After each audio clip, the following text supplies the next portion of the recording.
Hello out there. Hello. How you doing, HasFit Tribe? Thank you for joining us today. So, as you can see, we have a special guest. I don't know how long. His eyes are open. I don't know how long he's gonna make it. He's been drinking some milk.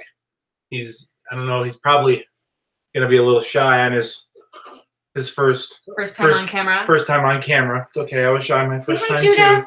Say hello. Hello. So we'll probably be passing him along to grandma here, so we can be productive. But obviously, we've had a special event in our lives, and we wanted to share it with you here. So if this is your first time joining us on a live Q&A, let you in on the format. So feel free to ask your questions or just say hi in the chat at any point in time. We'd love just hearing from you, even if you don't have a question. We have some questions that were submitted beforehand, and usually we get started with those first, just to get the ball rolling. And then also we like to give a little life update as well, personal life update. Obviously, you see the life update here. This is definitely the biggest life update. This is a pretty big life update. Well, yes. So this is Judah Kozak, or his middle name is Joshua, Judah Joshua Kozak. And when was he born, Claudia? He was born November 13th at 9:40 in the morning. Sometime around then. Yeah. I had a home birth, so we have been in the house ever since then. Yeah. For the most part. Oh, got some spit up there. Oh, yeah, of course. And yeah, he's healthy and looks just like Alessandra. Yeah, he looks just like our firstborn, who's 3.5 now, but he looks just like. They are like twins, except his hair is a couple shades darker. Yeah, but for the most part, they're very similar. Yep. So sleepless nights for me. Yeah, mostly. Well, there's only so much I can do at this stage. I can burp, I can change diapers, but at this point in time, he really just needs milk, sleep, repeat. Yep, that's it. That's the story of his life these days. That's it. And I love seeing everybody from Dublin, from Texas, from Canada, from Netherlands. Hello, from the UK. Let's see if I can. Oh, wrong keyboard. That'll help. Let's see. So, hello, Chrissy. Hello, Lucy. Hello, J-Ho. Hello. Clear Lake ECD. Tammy. Naomi. Chrissy again. Todd. Chrissy again, Tammy. Thank you for the congratulations and the love, everybody. So the other life update is today is our 5-year wedding anniversary. So we'll probably be spending it doing what you're looking at right now. Not quite to the point where we can add some pizza into the equation. That's it. There we go. Yeah. It might be our special treat, little pizza treat. But yeah, so that's pretty much it for the life update. Yep. Okay. Do you want to pass him off? Yeah, I'm gonna go give him to Grandma. Yep, and then I'm gonna get started on the questions. But we just wanted to take a minute to. He's got a poopy diaper too. So. Oh yeah. I'll be back. All right, everybody, stick with me here. Okay, so we did have some questions that were submitted beforehand, so I'm gonna go ahead and get started with those. First one was Mary, and Mary says, I don't know if it's just aging. I'm 67 years old, but it feels like my back is stiff in the morning till I get up and I'm moving around. Do you think that's normal? No, I don't think it's normal. And actually, I would have one number one suggestion for you. And actually, it's one that I've experienced in the past, which is I would check your mattress. So a lot of times if your mattress is getting a little older or even if it's new and not offering the support that you need, then you are going to wake up with that stiff back. So I'd recommend a firmer mattress that offers you support. You know, I'm not a mattress expert, but I do know that there's like a certain amount of sag that that's allowed. And once you like reach past that sag and it's like a couple inches when you go in, all of a sudden you get to a point where your back is taking a beating during the night. Actually, I had a similar issue when it wasn't, we needed a new mattress, but I was kind of trying to put it off, but we did some traveling over the summer, and all of a sudden during the summer, I was realizing that my back was feeling better. I was like, oh, it's because I'm sleeping on these other mattresses. So as soon as I got home, I bit the bullet, bought a new mattress, and I haven't had that issue. Okay, so next question is from Becca. Hello, Claudia is back. And Becca asks, what type of shoes is optimal for working out? A question we get often, fairly often. And, you know, it's a little bit of a loaded question because it depends on the type of workout you're doing. If you're running, then you're going to want a dedicated running shoe. But if you are doing, let's say you're doing most primarily HasFit workouts, then we recommend actually not a running shoe, but more of a flat shoe. And what I mean by that is not a shoe that elevates your heel. You want a shoe that is maybe a slight up heel elevation, but not a lot of cushion or padding in the back that's going to ruin your balance while you're trying to do things like squats.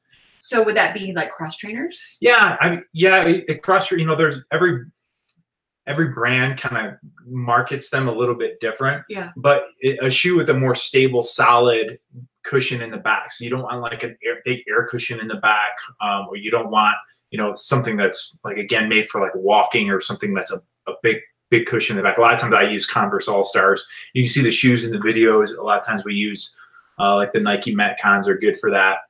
So again, it's kind of a little bit dependent on your specific needs, but for the most part, you're going to want something that kind of puts you in a flat position, and you can check that out when you try on the shoes in the store. Try them on, and then just try to do a squat. And if you feel yourself like falling forward as you're doing it and having a hard time putting your weight back, then it's probably too much of an elevated heel. Good. Let's see. So catching up in the chat here, Chrissy says, following up on Mary's question about back pain, are there specific strengthening exercises to do or exercises to increase flexibility that help back be more core supportive? Yes, and we got you covered there. So we do have 3 or 4 like specific back routines, and so I would just recommend you search HasFit lower back instead of me trying to like demonstrate some exercises right now. But it's you definitely need a combination of mobility and strength, and those routines can meet your needs. Nancy says, can you read what was? Yes, it says, it looks like it's Roost Talks homeopathic remedy for aches in the morning after being in bed. Hard to initially move, then better for movement. And honestly, I've done stretches in my bed. I mean, before I get out of bed. On some of the routines that we have, you know, we have the page openers, and a lot of the back, moves I've done just on my mattress before I even get out of the bed, and which has helped. Yeah, just to get you a little more limber before you hop up and out. Yep. Let's see. We have a question from Lucy. Is that next one? Yeah, it would be from Lucy. Go ahead. Hi, I find the part of me that ends up most tired, achy, weak after your muscle building workouts is actually my hands and forearms, not what the actual workout was targeting. Is that super weird? Could I be holding the weights wrong, too tight? Is there anything I can do to strengthen those areas? So a couple questions in there. The first one, is that super weird? No. Could I be holding the weights wrong, too tight? Probably not. Is there anything I can do to strengthen those areas? Yes. Keep doing those workouts.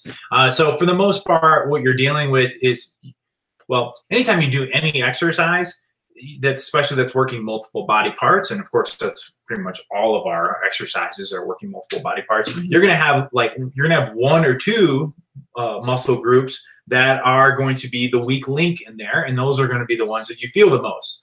You know, so it could be, so for some people they're doing squats, and they're going to feel it in let's say they're going to feel it in their glutes the most the next day, because their glutes are the weakest out of their hamstrings, their glutes, and their quads. And exercises where you're holding dumbbells are no different. If your grip is the weak link, then you're going to feel it in your grip the most. So until your grip strength improves, that's where you're going to feel it the most. That doesn't mean you're not feeling it elsewhere. That just means that that's, your lowest common denominator and the body part that's going to need the most improvement in the short term. And as I was starting my lifting journey, weight training, that I had that too. I would feel it in my forearms, and I would feel it in my hands more than anything else, and it will go away. especially if you're coming from a one of the times that I notice it the most in people is if you're coming from a background, let's say like where you were doing some strength training before, but maybe you were doing more like machine oriented work.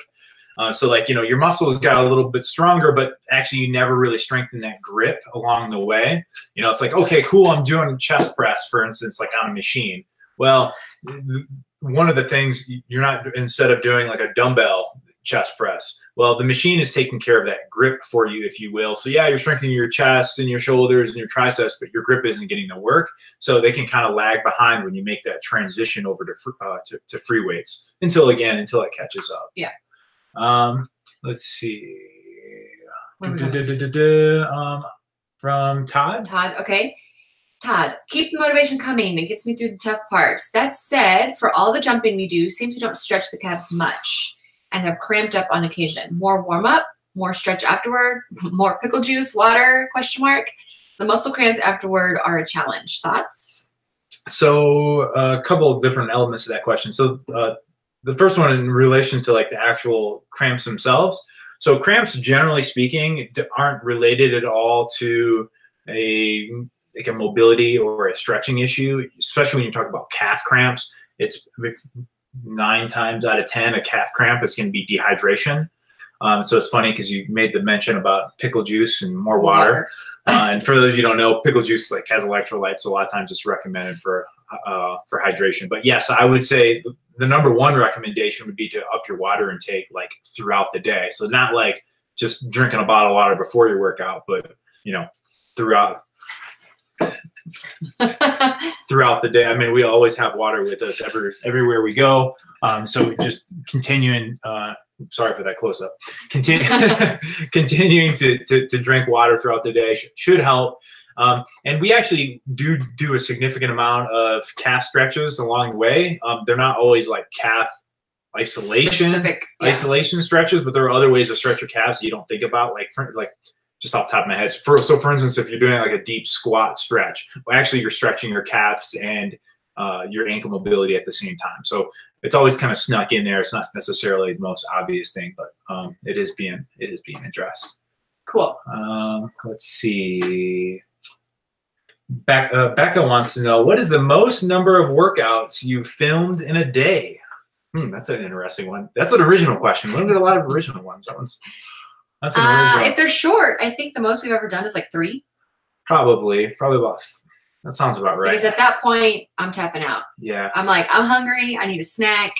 I'm done. Because I mean, it takes a lot, just to get our words right, to get our thoughts right, to make sure we're presenting on like, camera enough. Even if let's say like we're going to film some of the 5-minute burn workouts. Like, okay, well, the 5-minute workouts themselves may not be like the limiting factor in our fatigue, but instead it's like the setup, the rehearsal. Okay, there's a lot of, we work really hard to make everything seem seamless and work really hard to make it all look easy, if you will, right? But there's a lot of prep beforehand.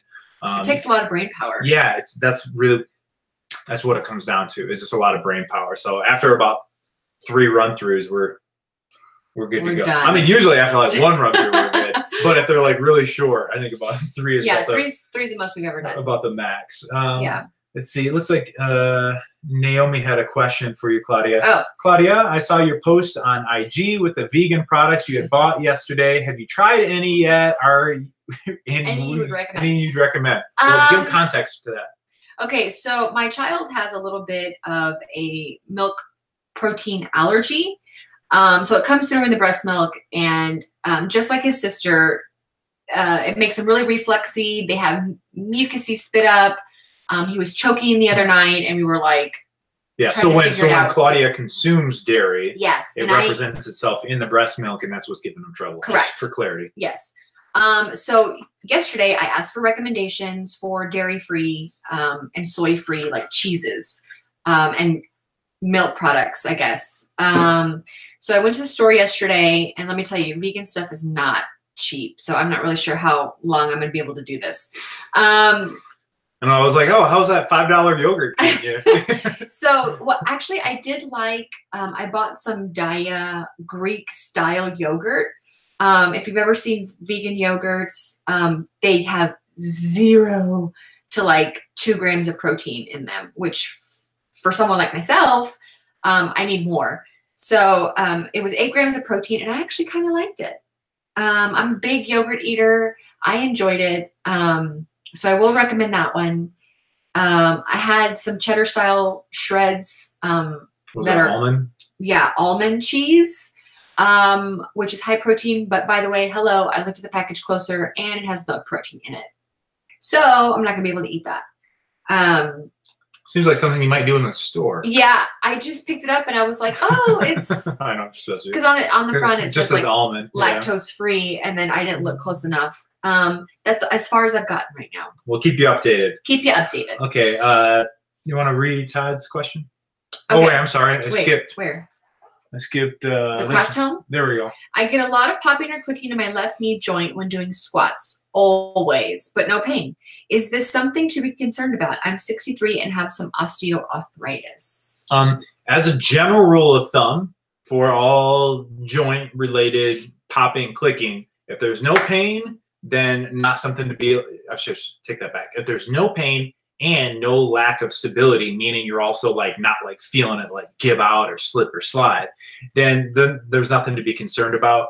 As you said, you have osteoarthritis, and you probably don't have the same cushions and meniscus in your knees that you once did, and so you're probably getting some bone-on-bone action. But that being said, there's really nothing you can do about it except for exercise and strengthen the surrounding muscles and tissues, so you are able to maintain that stability. So you're doing everything you could be doing. The worst thing for you would be to stop activity, and all of a sudden your muscles get weaker, and now you don't have those muscles helping you out and helping that stability, and that's when you run into problems. And especially at your age, you are going to start losing muscle mass. Yeah. So just maintaining a strength training routine is going to be super beneficial. It's the best thing, yeah, the best thing that you can do. Yeah.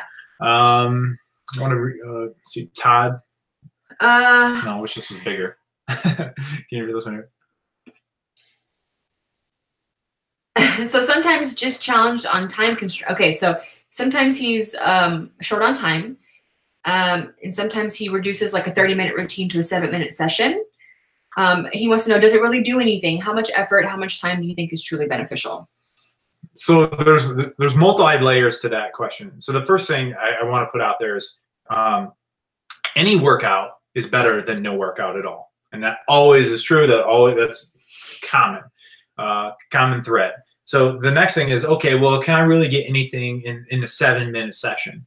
And so there's working out for different goals. There's working out like I'm trying to improve. I'm trying to like take where my fitness is now and improve on that, and like, you know, where I have a goal, a competition, or whatever that may be. And then I'm just trying to be healthy and I'm trying to maintain.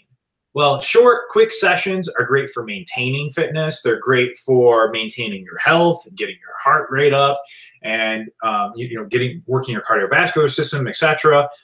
You may not, with like regular 7-minute sessions, you may not necessarily like, you know, put on 2 pounds of muscle a month because you're not doing enough volume to see significant growth or significant improvement. But that being said, it's still worth your time. You know, there's definitely, you know, we talked about benefits, mental health benefits, and you know, and then there's the fact that, okay, you're able to like kind of how should I say, able to not totally let your fitness plan go also. So there's, you know, you're keeping the healthy habit too. So that's another good thing.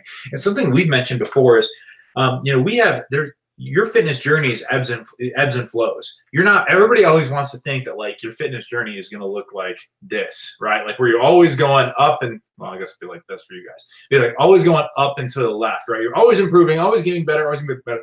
Not the case. I've never known anybody where that's the case. It actually looks more like this. And so you kind of want it to trend upwards, but at the same time, you're going to go through a period, you're going to get sick. You're going to have like an increase in work. You're going to have a baby. Like, when's the last time you got a workout in, Claudia?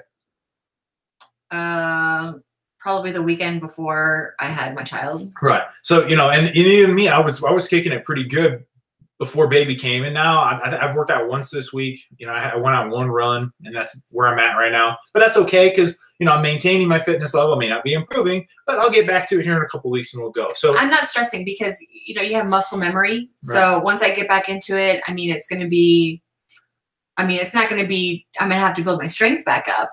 But it's not something that I'm, you know, stressing over. And then the last note I want to say is when you are under those time restraints, then you kind of lean a little more on your diet and your nutrition. Maybe, you know, when you're working out really hard, maybe you can get away with an extra cheat here or there, but just kind of know, well, wait a minute, I'm not burning as many calories on a daily basis because I'm not working out as much. Let me make sure that I adjust my calories accordingly. And that's another tip for you when you know you are into those time crunches.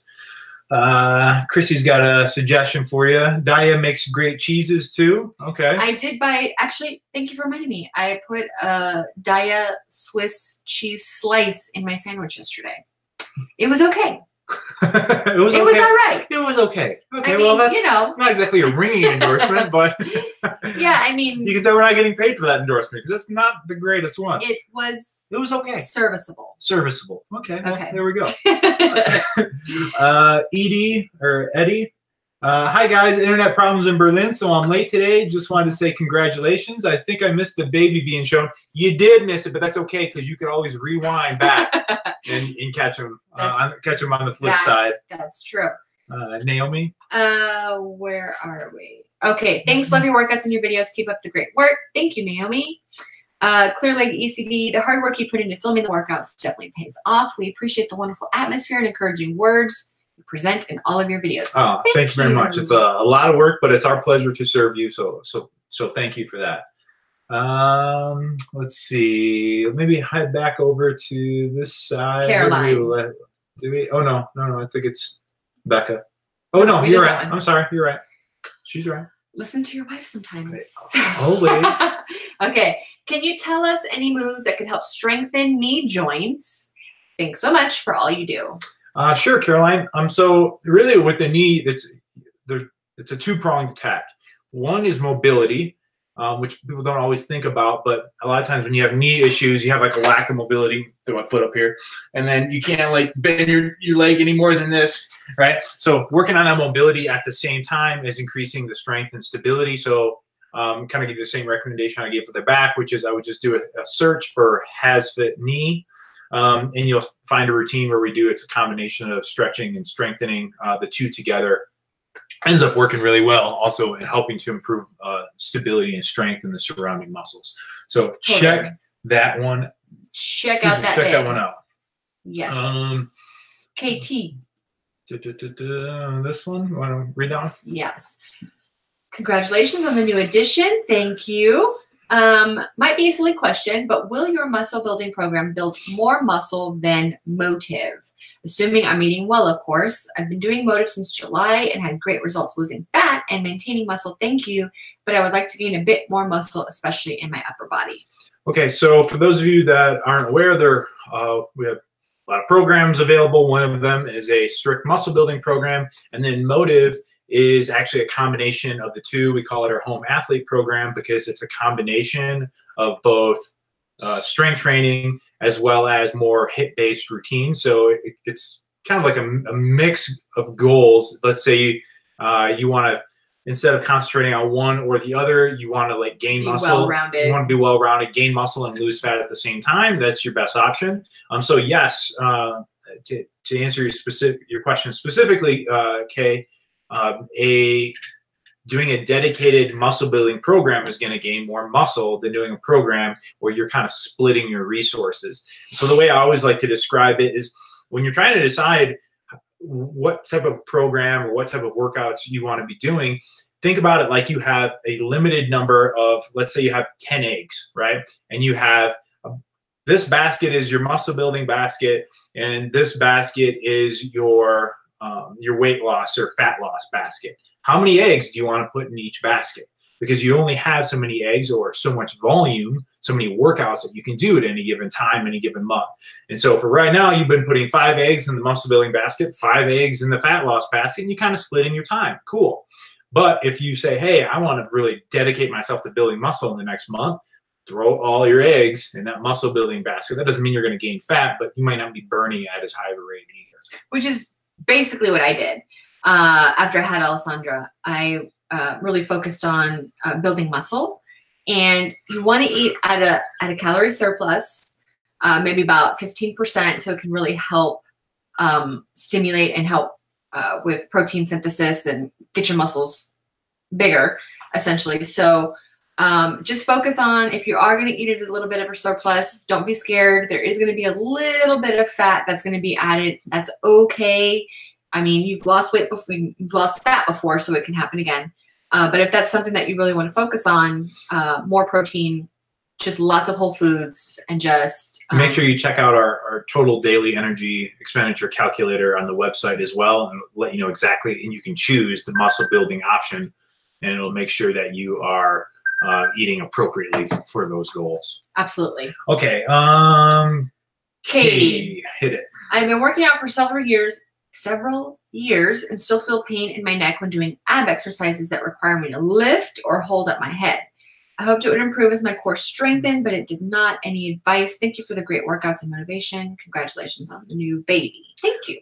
So I found this to be a common question, and it's related to a lot of other questions. I'm going to tie in other things just so it might help some others out there that have similar issues, but maybe not just related to the neck. Maybe yours is the wrist, or maybe yours is your lower back or upper shoulders, which is a lot of times we have issues that arise from our activities of daily living, things that we're constantly doing. You know, it could be that your wrists are hurt from typing all day. It could be that your neck is tight and stiff from sitting at a computer like this, or doing this, or driving, or, you know, this thing that a lot of us do, me included, you know, with this 20-pound thing on top of my neck, on your shoulders, on my shoulder. There you go.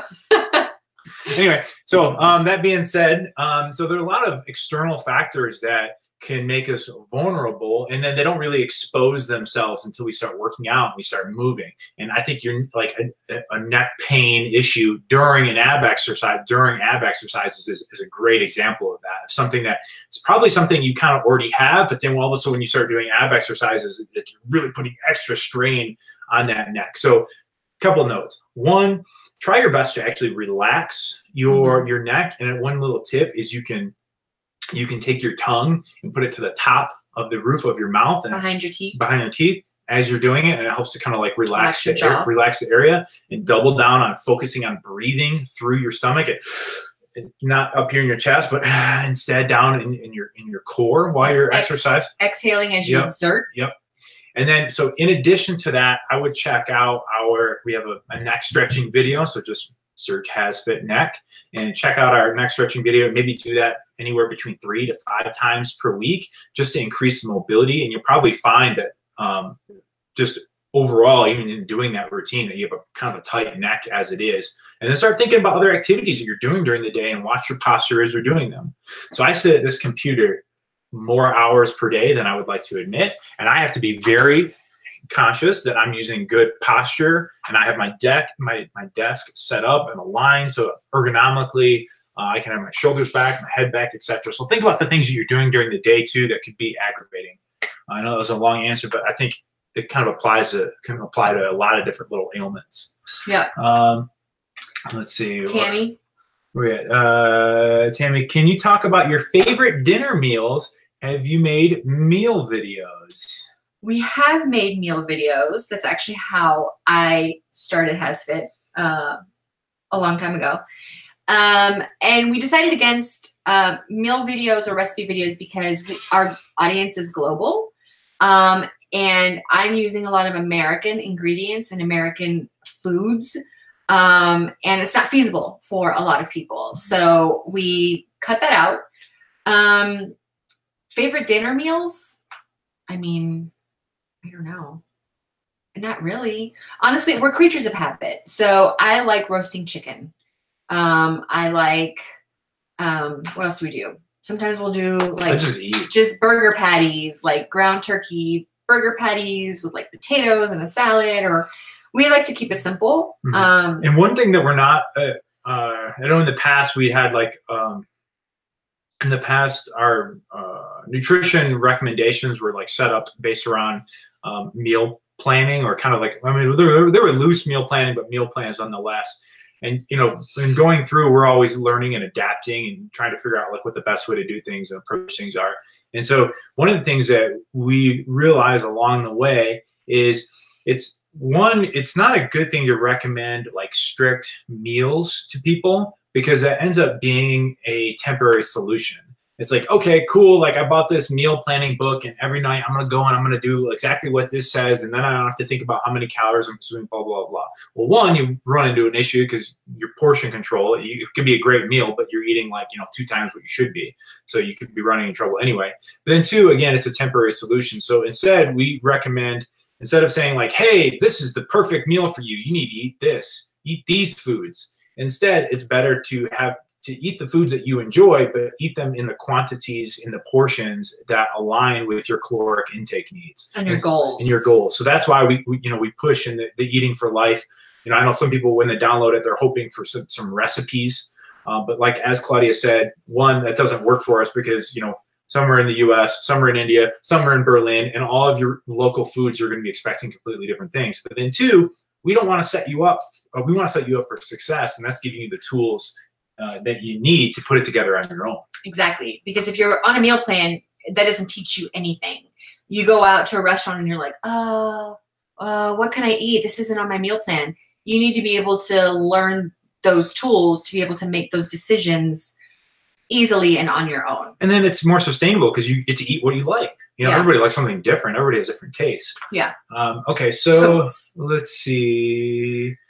J-Ho, is it true if you keep your tongue the roof of the mouth, that helps the strain of your neck? Yeah, so great minds think alike. I did mention that.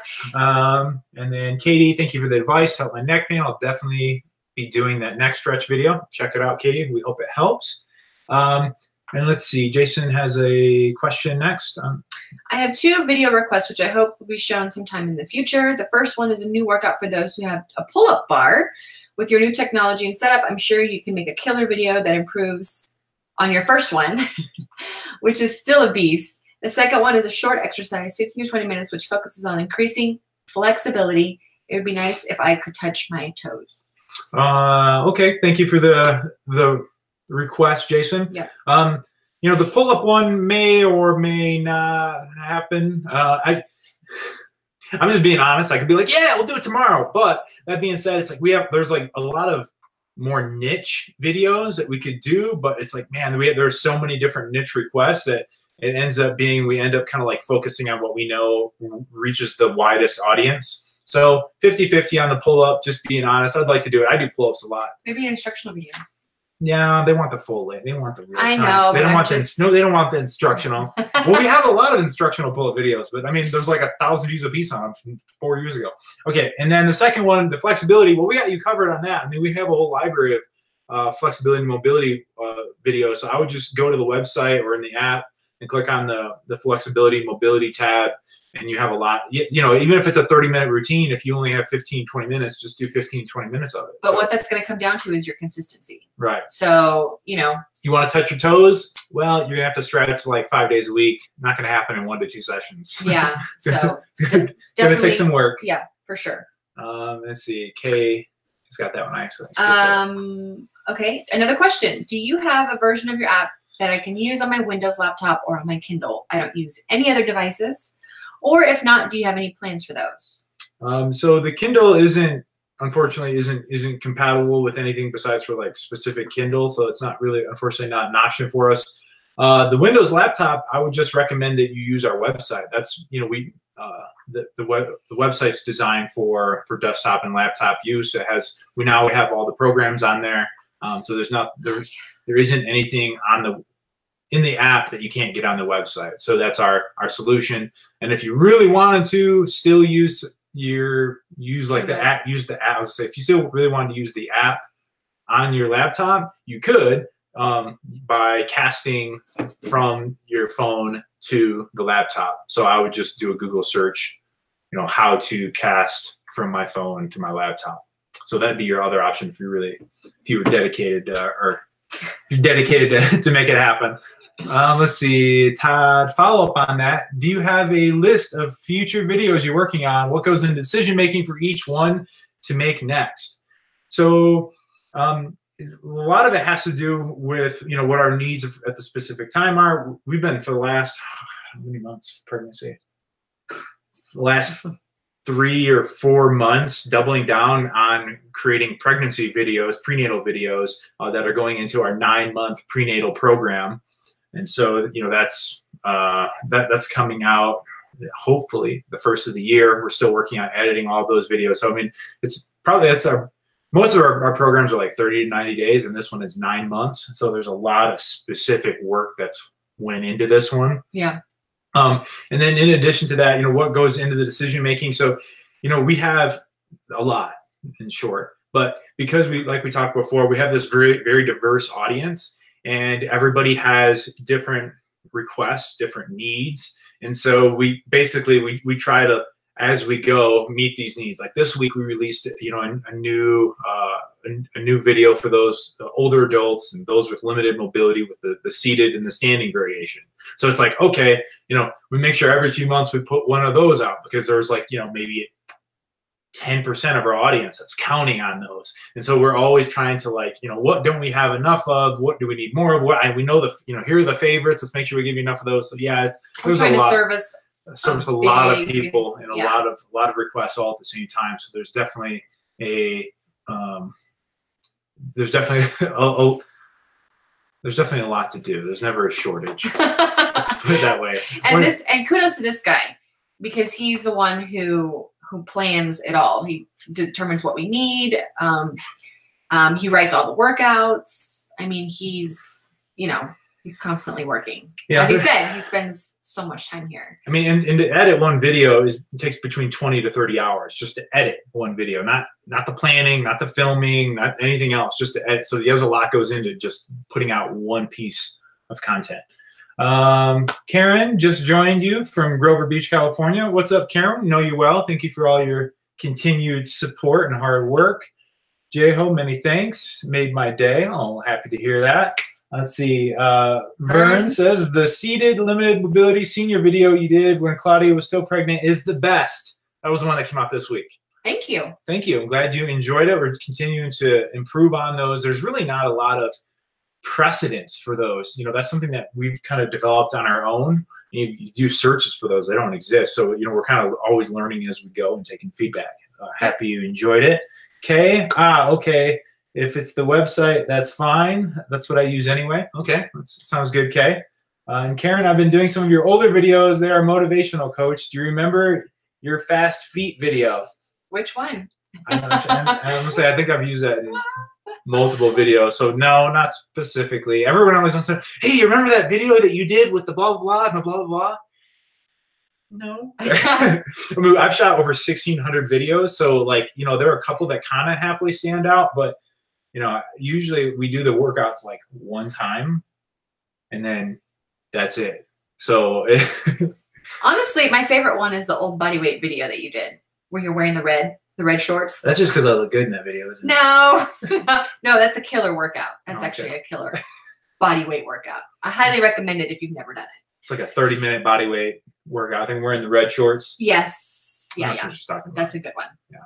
I was tan in that video. I'm pretty sure that's really what it comes down to. This is my single life. Okay, so let's see. I think that pretty much covers it for today. Oh, maybe we'll get one. Let's get one last question in. Last one. Have you ever thought of filming real workouts of past HasFit videos, as in using weights that would challenge both of you if you didn't have to look composed and talk too much? No. I appreciate it, Brandon. I know, you know, Brandon, I know your name. I know that you like doing some more of the more challenging videos, and I appreciate that. That being said, you know, we look at the videos as our product, and so we want to create the best experience possible for you. And so for us, that means sacrificing certain things in our own workouts so that we're able to, you know, to give the best experience for you. And so for instance, if I'm too out of breath to give if I'm super out of breath, one, I'm not going to be able to give like a good explanation of how to do an exercise. And while you may have done that exercise before, there's going to be somebody watching for the first time that has no idea what I'm doing. And they're like counting on me to give like each one of those like form cues. And then in addition, then all of a sudden too, the audio quality starts to degrade, suffer because you're getting that in the mic. Which again, you put that up on your TV and, all of a sudden you're like, whoa, what's going on? I can't even hear what he's saying. So, there's certain things that start to pull back.